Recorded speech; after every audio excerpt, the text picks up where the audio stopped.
New York City during the 1970s was a beautiful, ravaged slag. Impoverished and neglected after suffering from decades of abuse and battery. She stunk of sewage, sex, rotting fish, and day-old diapers. She leaked from every pore.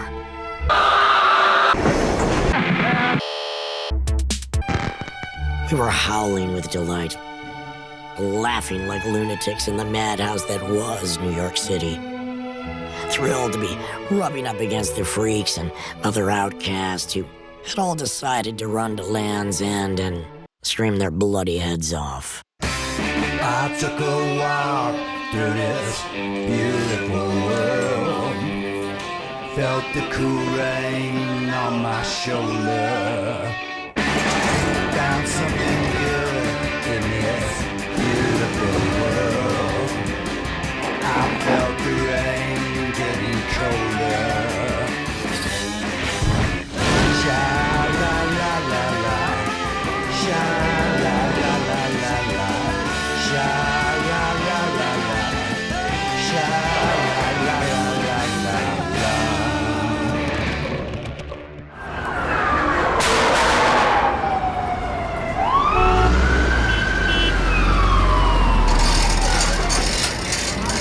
Nothing but a bunch of crackhead, dope fiends, and motherfuckers.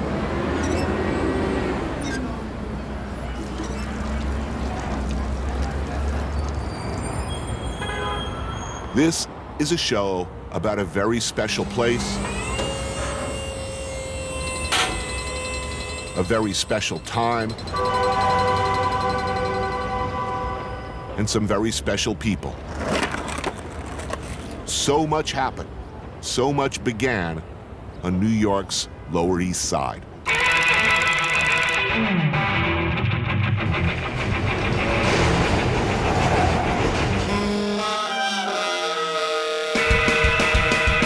In the New York City of the 70s, nearly bankrupt, riddled with corruption, the Lower East Side, particularly Alphabet City, was left to fend for itself.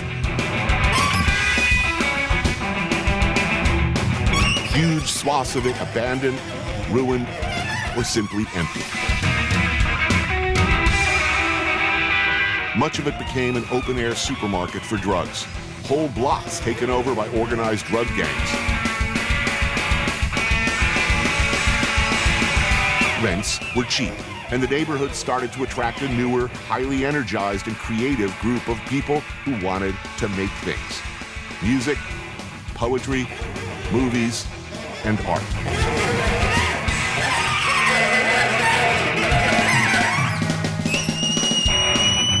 It seemed at the time everybody was a star, and for a while at least, that it was a golden time. But it was dangerous. You lived down here, you had to be tough and talented, and often very quick.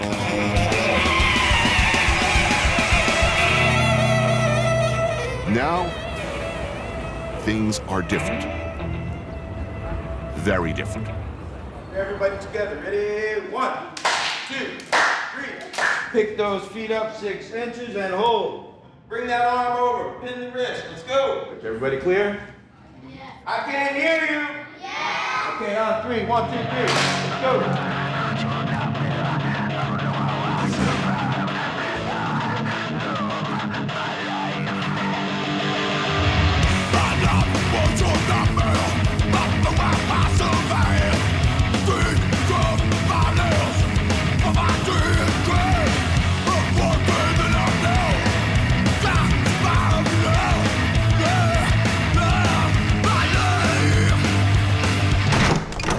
So, I mean, this is pretty much some of the last remnants of what the Lower East Side kind of used to be like, you know? Good old school, no elevator. So you didn't live in this building? No, this wasn't the building I lived in. This is a squat, though, that actually became legal. I was actually in that building right there. When I lived in it, it was, you know, we had no windows, no front doors. You know, you'd find a door in the street, you'd put it up and chain it up yourself, you know.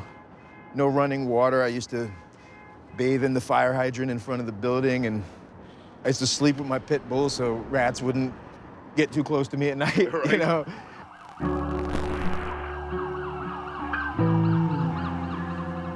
My main problem growing up down here was that I lived on a gang block. Right. The gang on my block was called the Hitmen.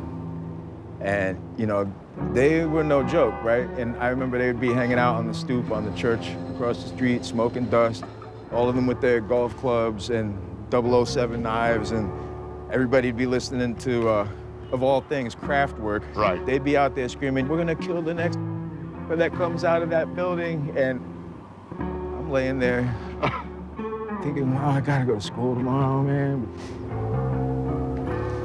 I was never a violent person. You know, Christ, I was raised by hippies. But I was thrown into a crazy environment where I had no choice but to fight my way through it. And it did turn me into a bit of a problem as a teenager, you know? I would guess. Wait a minute, I'd have to guess. I know. First time I saw you, you were famously that 12-year-old drummer in the Stimulators. Your aunt was in the band. Yeah, that was the only reason we were allowed to play at most of the clubs, is because I had a relative who was basically my legal guardian. But, you know, as a parent, it definitely wasn't an appropriate place to bring up your kids, you know?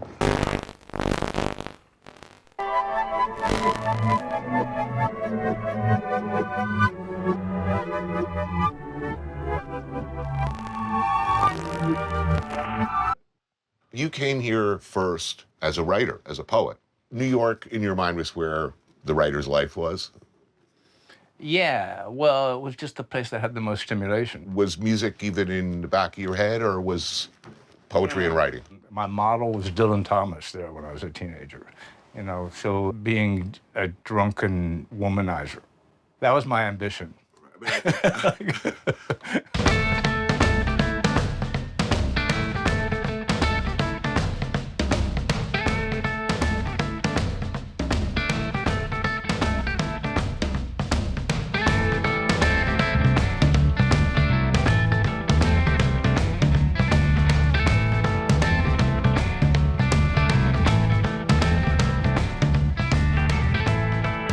Woke up in your own lifetime, opened up a paper, and realized there's like 1 million kids in Britain dressing like me and cutting their hair like me. And you have this inadvertent tectonic effect on kids all over the world. It wasn't inadvertent, but it was indirect. I mean, I wanted to have that effect.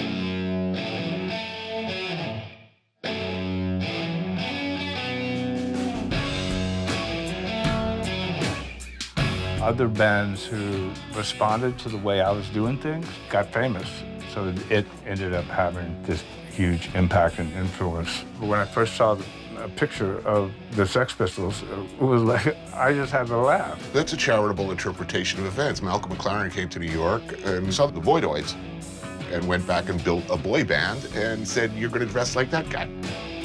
Yeah, I don't really look at it that way. Look at it? Yeah. All right. I mean, ideas are free. I never resented that, but it was funny and strange. Cheap Rent brought a lot of people together. It wasn't just living spaces were cheap. There were venues where you could put whatever it was you did out there. Where you... CBGBs didn't exist until we created it. I mean, we went and proposed that we be the house band there. The next number is called I Belong to the Blank Generation. 1, 2,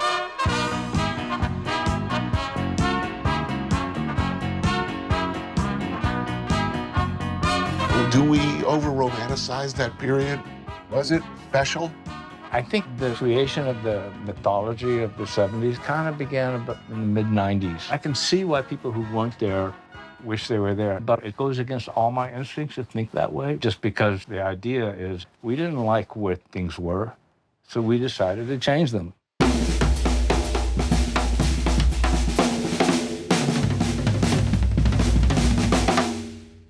Have you ever considered writing a dishy memoir? I mean, my God, it would be 800 pages long. You know why? Because so many people are still alive. I mean, people love you. Yeah. They have to say that. How can you say something mean about somebody who might be mean back at you? It's an industry. Are you kidding me?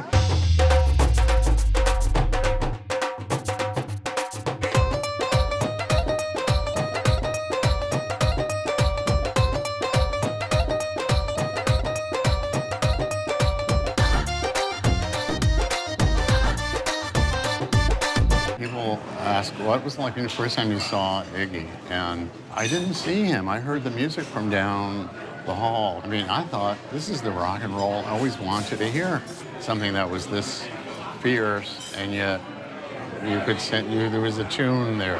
When I bought Funhouse in high school, I was immediately ostracized.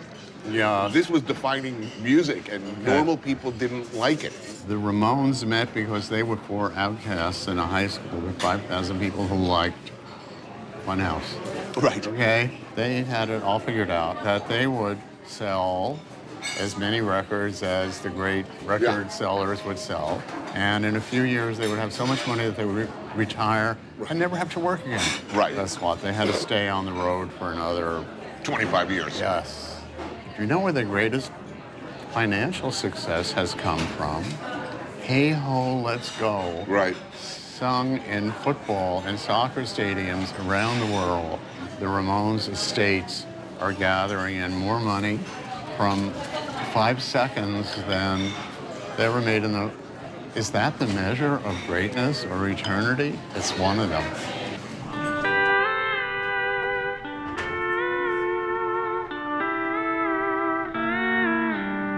So many people died.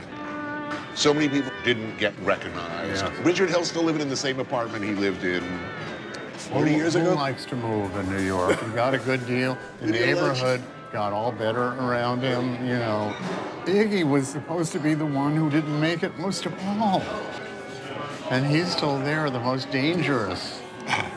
God sends us these signs that there are miracles. Don't give up hope. What you believe is beautiful probably is, but not everyone will know it in time.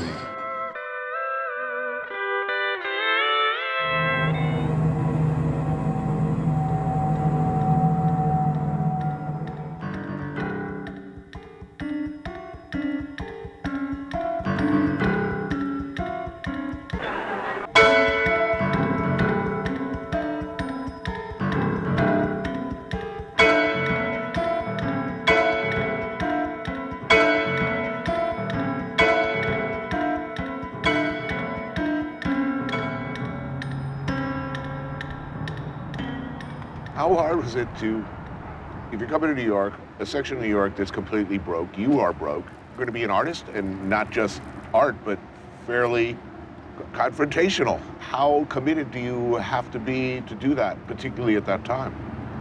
I think that, contrarily, it hasn't been that hard. I feel like I've been very fortunate to have got to stay alive here.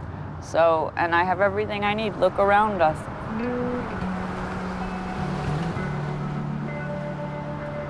It's a wonderful amusement park of good and bad ideas all happening at once. You know how people immigrate here to start a new life and to dream big? I felt like I needed to do that as well, just like the way the people did at the turn of the century. You moved to New York to immigrate to a new land, to start a new life. And that's really what the Lower East Side is all about.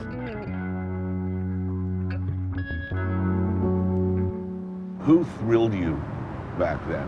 Who was doing stuff that you just thought, holy shit, this is really incredible and inspiring? Well, gosh, luckily, my friends that I was working with were very inspiring. I loved Joe Coleman's work.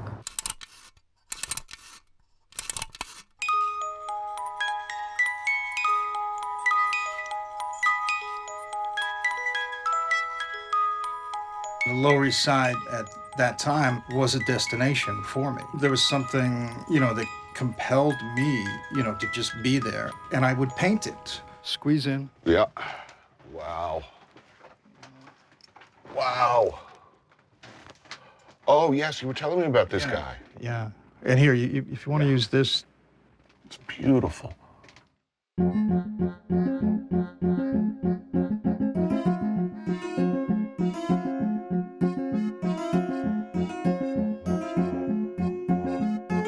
You know, all the paintings are novels, you know, or, you know, so it's a dense story, and the more that you look, the more that you learn. And it's in non-linear time, you know, like you're exploring, you know, at your own pace, whatever you want to look at. And someone else might start in a different place, and, you know, it might tell a different story.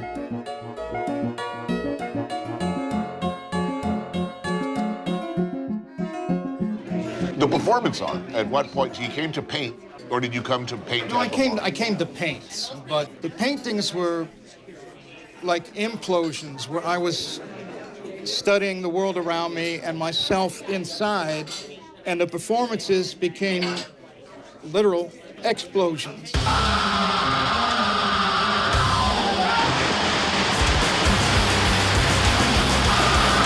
I learned violence from my old man, so I was angry. You know, when your house is on fire, you know, you don't read poetry and you don't, you know, sing a folk song. You know, you gotta scream.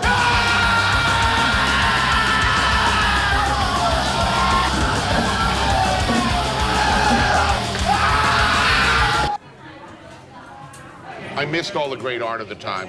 I came for heroin, I came for music. Other than that, I didn't live here. But man, a lot of people didn't make it. And I remember, I guess around 1980, it was like, something is happening and no one knows what it is. You mean the AIDS? Yeah. A lot of that time exists in my mind like a dream, like an opium dream.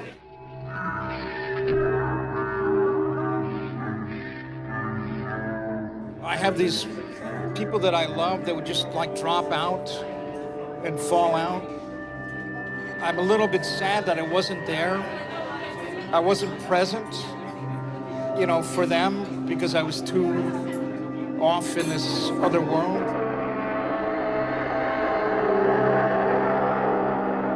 But for me, it was still something of great beauty. See, that time, you have Wall Street tycoons fighting for huge amounts of wealth, and you have like bums, you know, fighting over like pennies. And it has like a primal like awe.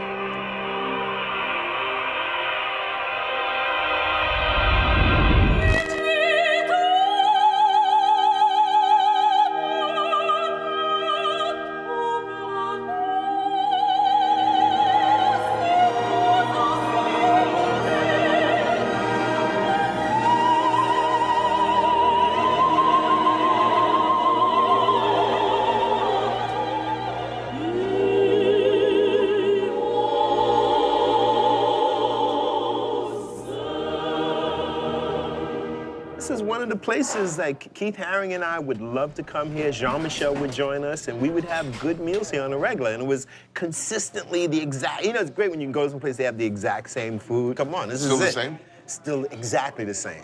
That's encouraging. Which is great. It's great.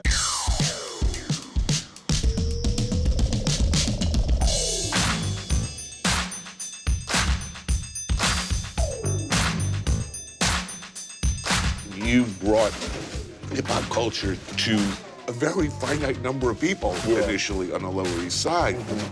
Totally changed the world.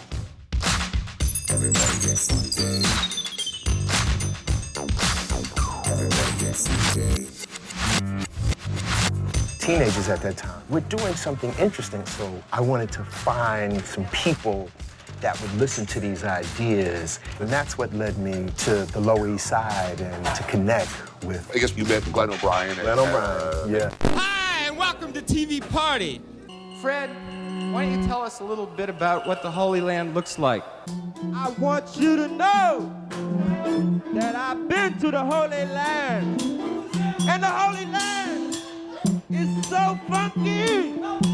It's funky, Bella. It's funky. And through that connection is where I met all these people that listened to all these ideas I had. And that was David Byrne, Chris Stein, and Debbie Harry, and so many amazing people that were just like, yeah, tell me more.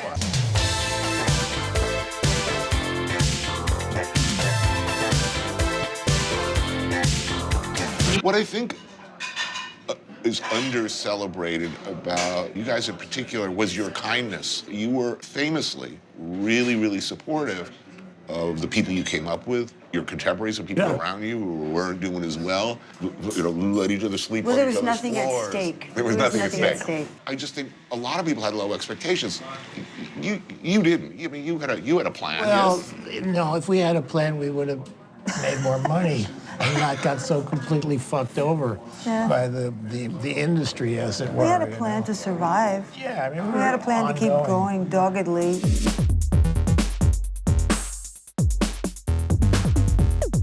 But I think the thing that was so attractive about that period was you weren't locked in to one format or one form, you know? It was just everybody was doing everything. You introduced the entirely revolutionary notion that street art was, in fact, really art. The painting that we did on the street was coming from a place that pop art came from as well, like popular culture, magazines, advertising, comics. And so some of the first people to buy paintings from me and Jean-Michel was Chris and Debbie from Blondie. And then they also commissioned me, Lee Quinones, and Jean-Michel to do sets and art and participate in their music videos, some of the very first.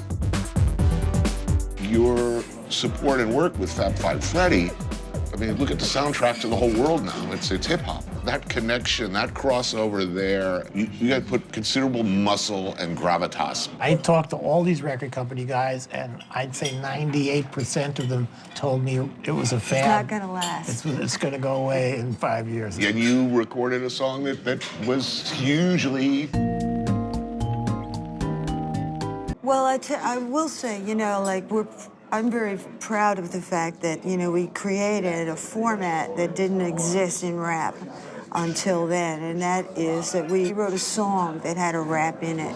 Yeah, those guys were sampling still. The rapping was all just scratching and sampling, so we, you know, made it viably commercial. And then, you know, yet another earth-shattering event, a Wild Style. I had an idea that if we could make a movie and show that this rapping, this dancing, and this DJing was one thing.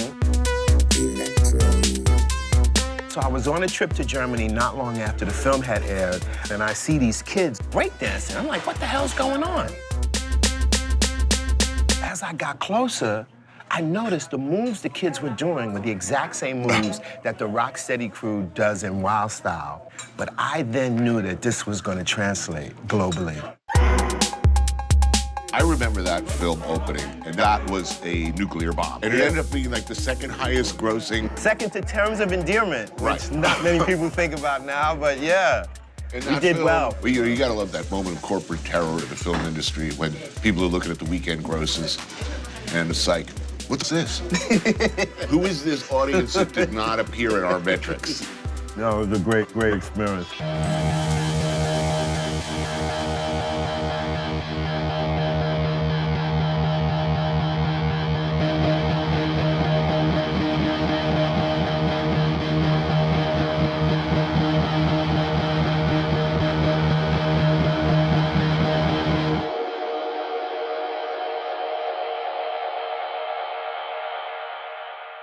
You started making films before you knew how to make films. Yeah, yeah. The oddball thing about it is knowing so little. Who knew that you could hire a casting director? No, it was just like, hey, you play that, you know. Hey, which one of our friends are going to be around for this? Yeah. Are you going to be around next Tuesday? Because, you know. I saw myself more as like an experimental filmmaker. You know, like the Godard films, for example. They were inspiring because I could say, I could do that. I owe a lot to Amos. No, I saw The Foreigner. It was amazing. It was the whole scene was there. Everybody was there. It was that really, was a big night. I got so charged up, and I was sure I was going to make films. And your first film was a student film. NYU Film School made a mistake, so I had a $12,000 budget for my first film. Which is enormous for the time. It was huge for me, but the root of the word amateur is the love of a form. And professional means you are doing it for money. I still hope that I consider myself an amateur, for sure. So yeah, so what do you think now when you walk around the neighborhood? You know, you paid some dues to walk down back in the day, and now it's projectile vomiting frat boys with baseball caps on backwards. Does this give you a sinking feeling, make you angry, or I wish I would have bought real estate, that's for sure. The thing that I always tell myself is look at the history of New York City, and it's always about hustling and change.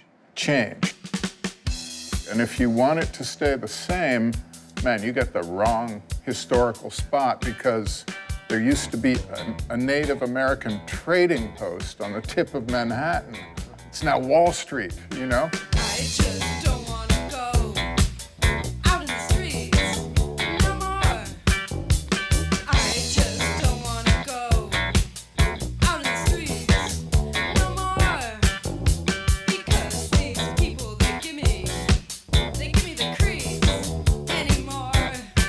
Too many creeps, too many creeps, too many creeps, too many creeps, too many creeps, too many creeps, too many creeps. Yeah. Want to come in for a minute? Yeah, sure, I'd love to take a peek. I'd be interested in looking at your dope bags. Yeah, here's some. This is from early 80s. Oh, wow. Airmail. Airmail. Okay, 12th Street. Yep. Might have been a little bit more glasses on for this. Yeah. It's a treasure. DOA, I remember. Poison, you must remember. Poison, yes, of course. Evidence, you were a psycho. I remember all of those. Toilet. There it is. Classic, right? You know, you knew you were doing something bad when you bought a product called Toilet and, you know, shot it in your arm or, oh man, memories. Yeah. I mean, basically, your reputation is the Godfather archivist of all things Lower East Side. You were here pointing your camera at stuff since the early 80s. I probably have one of the largest inner city photograph collections of anybody. I used to know everybody that went by. And that neighborhood thing is like really important to me. So I photographed the Puerto Ricans, the Dominicans, drag queens from the Pyramid Club. Basically the whole hardcore scene in '87. I was more interested in like the eccentric people, the unique people. You were at the Battle of Tompkins Square Park, which is sort of the Gettysburg of the Lower East Side.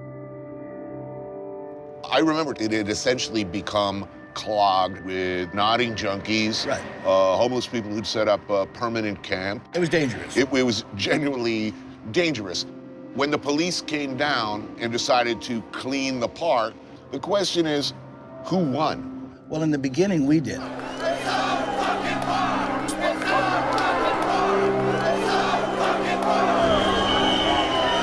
You know, you have to remember, in 1988, they couldn't close a 10.5-acre square park on the Lower East Side. And that was 450 riot cops, horses, helicopters, they couldn't do it.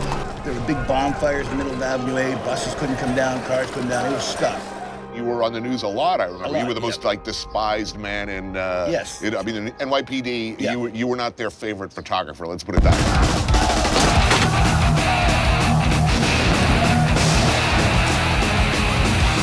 This went on for 4 years. There were multiple riots, hundreds of arrests.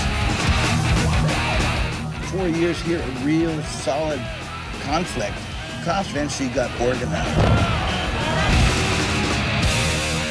I remember Tompkins Square. After the police fenced it off, it was, in a lot of people's minds, the end of an era. And yeah, when they cleared off the drugs, a lot of people think, hey, great, we're now going to have a neighborhood and everything's going to be safe. And then in came the gentrification. So the whole concept of America is being wiped out because you can't pull yourself up by the bootstraps anymore because you can't get in the game. Gentrification has affected the whole city. You have to now make a huge amount of money to be here. You know, they got skyscrapers in Midtown that are sold millions of dollars apartments and nobody lives in, and they're empty. I live in one of those big empty buildings with absentee owners. Is that all that's going to be left in New York? Yes. New York, there was always something that brought it back. But once you fill it with the corporate world, it's never going back. So we turned a corner that we will never go back again. And so it's over. It's over. It's over.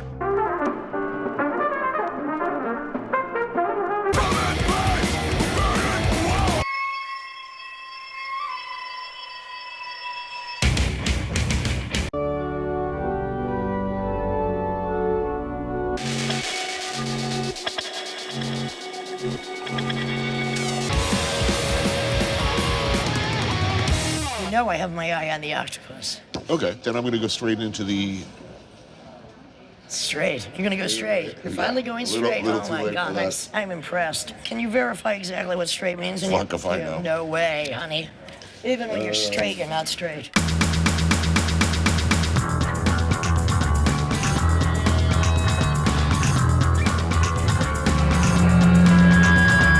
Did you expect to make a living from your art? Of course not. I mean, at no point. I just was happy I didn't have to suck dick in an Iranian shoe store.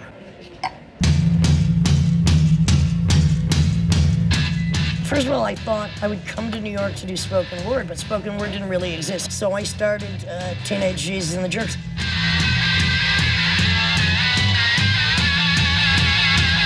I had to really make the most hideous yet precise din I possibly could as a tantrum against all of music and all of society.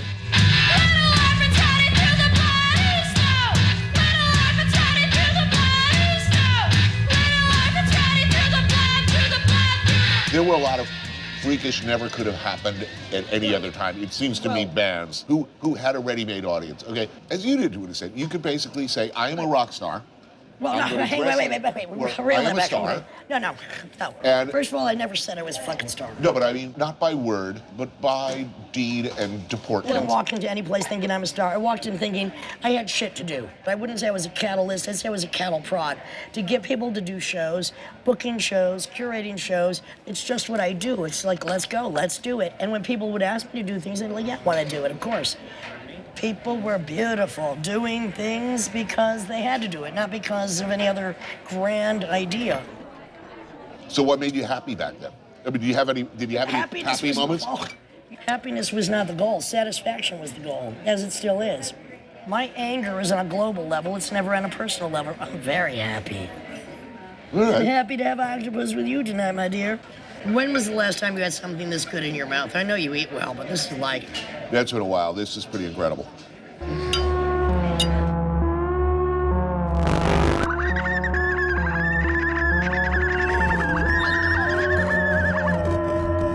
You were featured prominently in many of the best-known films of the era. Most of which sucked. I was trying to be a reflection of the reality at the time. This is why I made the films I made, especially with Richard Curtin. Just drop me off. Where are you taking me anyway? My house. So we did this horribly violent film called Fingered that was based on real things that had happened to me.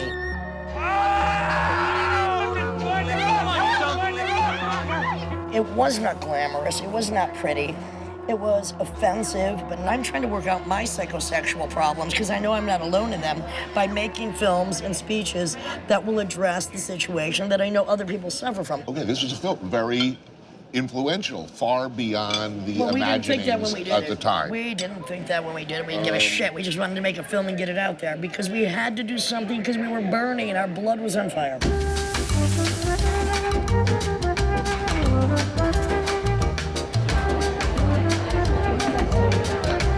Looking back, though, was it all that? Was it a golden period? Are you nostalgic? No. Okay. I am golden. It's always a golden period for me. Look, we have a golden piece of asparagus. It's golden. So, do you have any sense of? No. Oh, those are the good. I fucking don't. Those were the bad old days, baby. You try living on pizza and black beauties. You try giving hand jobs under the table to take your first band to Europe. You want to go back to that? You go back to that. How were you living? I know the same. Hand them out. So no sentimentality, no nostalgia at all. I'm doing too much shit all the time. I still have shit to do. Why am I boo-hooing when I've just been on tour from October to next October? I'm not stopping. Youth, would you want to go through that again, or is it Youth? that overrated? Don't I look good for my age? Hell Shit. yeah. Well, then what do you want from me? To me, I'm not living in the past because I'm living in the present. It's in New York. Get used to it. It has never changed. It had a golden moment here. Probably had a golden moment in the 40s, too. I'm not sure. I wasn't here. Maybe the 60s. We weren't here. So it was all bullshit. No, none of it was bullshit. It happens when it happens, and things change, and time is not what it once was, and it isn't anywhere. If you've done one thing, you're living in the past, and that's your glory day, that's your glory day. This is my glory day. I'm here talking to you eating octopus.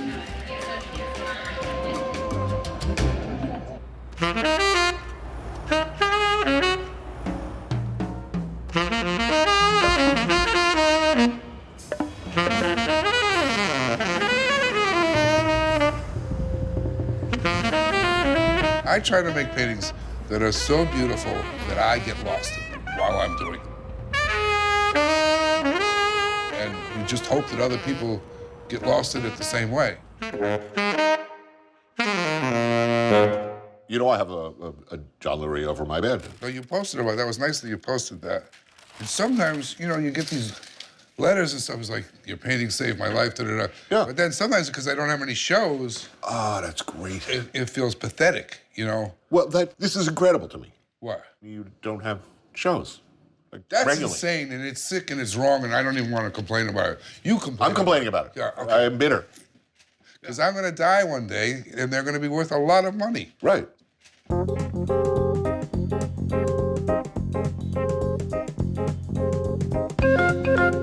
How I came to New York is like I was kind of like on this Coltrane thing. I wanted to find God through music. And I started meeting all these amazing people. They were irreverent. The energy was enormous. And it was probably more fun than anybody's ever had in human history for about a year or two. But there was no discipline, which, I mean, I like people who can play their instrument like they just found it on the street. But they can't just do it once. They gotta work on it. I mean, I was a serious saxophone player. I came here as a saxophone player. I had to hide the fact that I know, right? I had to hide. I mean, I really did. I would practice for 2 hours every day, but I wouldn't tell people. So, these are eggs, which you could get, you know, at the store. If you live in a good neighborhood, they will even deliver them to your house. And then you take water, which I know you go to all these exotic places, but they used to say that New York had the best water. That is true. You think it's still true? I haven't heard anything to say otherwise. Do you drink it? Yeah, I do. And then you boil them. And then I serve them to you. Outstanding. I am grateful and honored. Well, I'm really curious because I've seen your show, and I watch you sit down, you eat like some mouse head soup, and then you go, it's delicious. Just curious to see when you eat the hard-boiled egg if you're going to say this is delicious. As long as there's not like half-term chicken fetus in there, which wouldn't be the first time for me, by the way, I'll be thrilled. I'm not eating this shit. There's a plate. Thank you. Eggs, the perfect food. Thank you, sir. Eat that. I don't think I've ever cooked for anybody before. Well, I'm honored, sir. So looking back, is there a danger of over-romanticizing that place and that time, given the downside and the body count? I don't know. Does it have to end badly? I mean, I'm glad I survived it. I'm glad I still got my own liver. I'm glad I lived through it. But it's kind of, I don't know how to add that up. I'm sure glad I didn't miss it. Doesn't pay to try. All the smart boys know why. Doesn't mean I didn't try. I just never know why. Feel